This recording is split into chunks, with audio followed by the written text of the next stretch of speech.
Hey guys, this is Robert, and today I'm going to be going over Stickr.co and update you on how much I earned by placing a sticker on your car.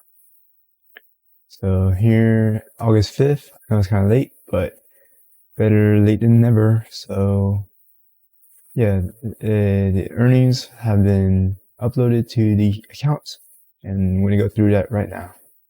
Okay, before we get started, make sure to hit the like button for the YouTube algorithm, and with that being said, let's get started. So Stickr.co is here. Guess we will log in as an affiliate and see what I made so far. Affiliates. And there you go. So I earned, and they haven't paid out yet. Now, I'm logging into my account. Alright, so we have to go to my earnings, scroll down a little bit.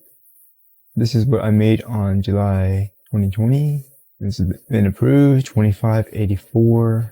Let's cash it out. To do that, you go to your account, cash out, and successfully requested payments.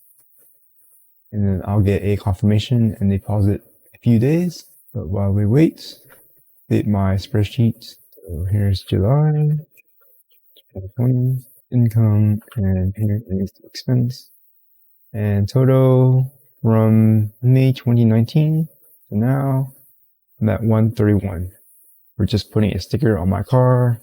Pays for about 1 tank of gas for me. I drive a Prius, so there you go. So that is it. In the next video, I will show you me getting paid through PayPal and update for August, whenever that is. So look out for the video in a few weeks. And thanks for stopping by. Don't forget to like, subscribe, comment, share the video, and I will see you next time.